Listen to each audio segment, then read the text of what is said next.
With the announcement earlier in the week that Kyle Busch will be racing for Richard Childress Racing starting in 2023, many started to talk about and give their takes on who won and lost out on this deal. And to a lot of degrees, I think a lot of people won on this, and we'll talk about that too. I think a lot of people lost, and we'll talk about that, and I think some people might have got the raw end of the deal. So today, what we're going to look at is the good, the bad, and the ugly of Kyle Busch going to Richard Childress Racing. More on that right after this. The playoffs are heating up as the weather is cooling down, and you want to be there for every moment of it. Not sitting in a grocery store or cooking food at home for an extra long time. This is where HelloFresh comes in. HelloFresh offers delicious food that can effortlessly save you time, money, and stress by delivering fresh ingredients right to your door. Plus, it's a sustainable option whose recipes include pre-portioned ingredients, meaning less prep for you and less wasted food. I like it because it can really help me be as efficient as possible with my job while also being able to balance my outside life as well. Here, I'm having a delicious spicy harissa chicken bowl. And man, was it good. So to get your order of HelloFresh, go to HelloFresh.com and use code Iceberg16 for 16 free meals across 7 boxes and 3 free gifts. That's HelloFresh.com. Use code Iceberg16 for 16 free meals across 7 boxes with 3 free gifts. Now, back to the show. And let's start off with the positive, the good. First off, it's a fresh start for Kyle Busch. As much as Joe Gibbs Racing was a great location for Kyle Busch to race for the past 15 years, it was starting to run stale. Yes, he won the 2015 championship. He won in 2019 as well. But in 2020, 21, and this year in 22, it's definitely become apparent that it has grown stale. It's become apparent that Busch and JGR overall have reached the end of their course, and they needed to separate ways. JGR is building for the future with Ty Gibbs. Meanwhile, Kyle Busch has reached a bit of a standstill in his career for his standards. And let's be honest here, a change of scenery can help anyone, including race car drivers. So I think a fresh start for Kyle Busch is a good thing. But this isn't just a good thing for Kyle Busch. Chevrolet is also a huge winner in this, and it's really good for them, as they've added a lot of ammunition into their driver development pipeline. Now they have tons of different teams, and the best part is they've taken the number 1 pipeline team out of Toyota, their top competitor. This will only help Chevrolet for the long term, as younger drivers will have to come up through the Chevrolet racing development program. So this is definitely a win for Chevrolet. And it also gives Kyle Busch the option to run the Indy 500 with Chevy teams. Now, this might not seem like the biggest win overall for everybody except Kyle Busch, but I think it's a win overall for motorsports fans. Now, someone else or an entity that this is good for is Richard Childress Racing's future. You know, I've talked about Kyle Busch Motorsports being a good feeder program for Chevrolet, but it also is for Richard Childress Racing. Yes, they have an Xfinity program, but the truck program is not there. And with KBM becoming a Chevy team and probably an outlet for RCR, this will help them get younger drivers for the future. Kyle Busch isn't going to drive forever, especially in Cup, and I don't think he's going to make it all the way until Brexton takes over for him, so there's going to have to be young drivers that take over. Yes, they have the Xfinity program, but they need somewhere to draw from for that as well, and that's where this comes in.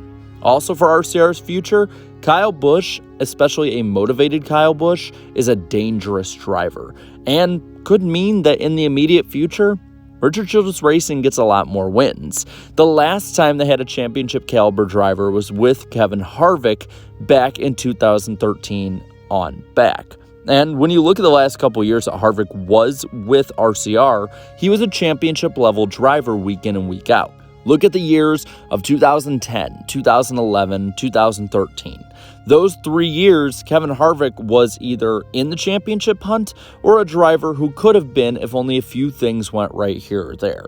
Childress has the ability to run this well. It's only a matter of if they can execute with Busch. So overall, their future looks really, really good with this signing. It's honestly one of the biggest free agent signings in NASCAR history.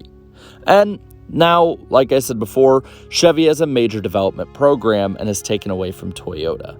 That overall, with Richard Childress Racing, is only going to mean that their stock with this team goes up even more. Hendrick Motorsports and Trackhouse are the top teams with Chevy right now for sure, but Childress has to have his name in there now. There is no doubt whatsoever when you have a driver as good and capable as Busch. Now, as with any transaction, the good always can be offset in some ways by bad. And I think there was bad done here. Number one is Toyota's execution of all of this.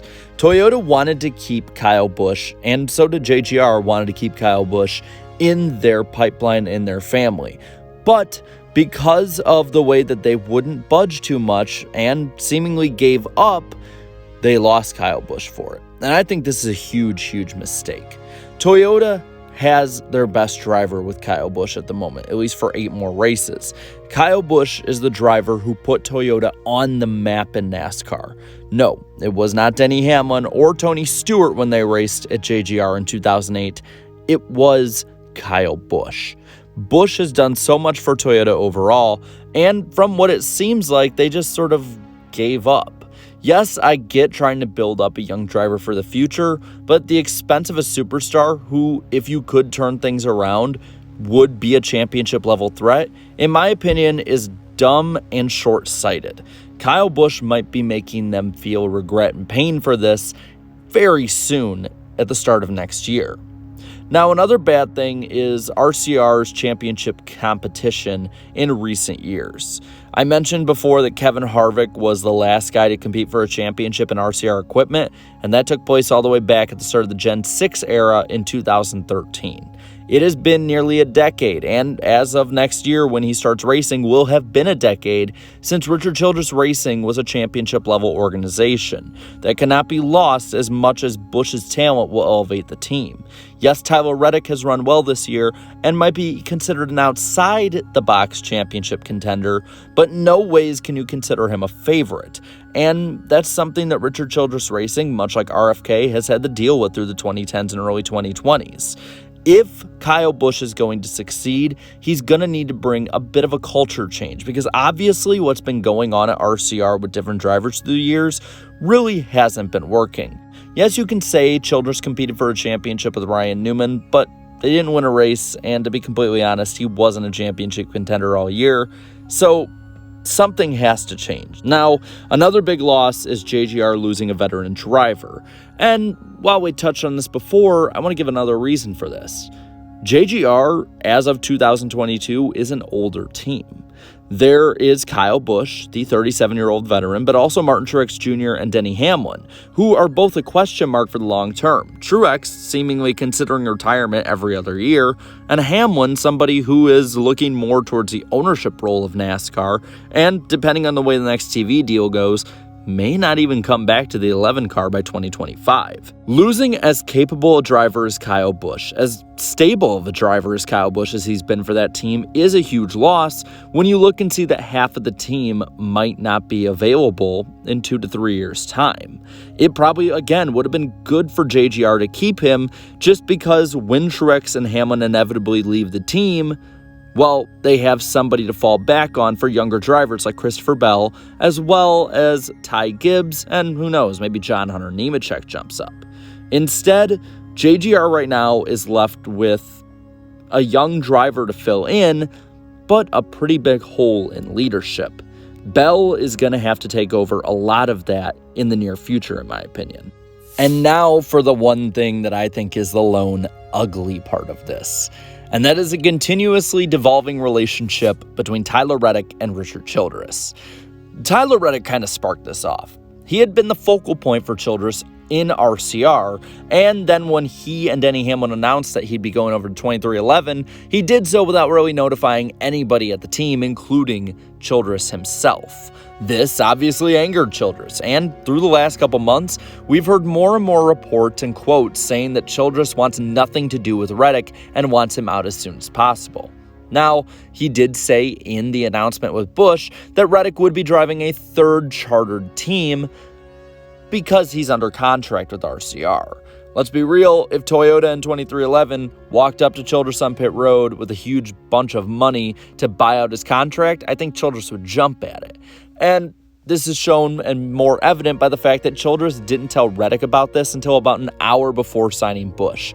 That Busch would be taking his number, his team, and probably his sponsors, leaving Reddick as the lame duck in every sense of the word and probably wasting a season of his career. This relationship is only going to get worse throughout 2022, in my opinion, and if Reddick still is at RCR like they're planning to do for 23, it's only going to get uglier, and I think the performance is only going to get worse. But with that, I want to pass it on to you. What do you think about Kyle Busch signing with RCR? What do you think it is? Good, bad, or ugly? Let me know down in the comments below. And while you're at it, leave a like on this video, share this video, and subscribe to my channel for more great NASCAR content throughout the end of the season and off season. And to all my channel members, thank you so much for your continued support. And until next time, have a good one.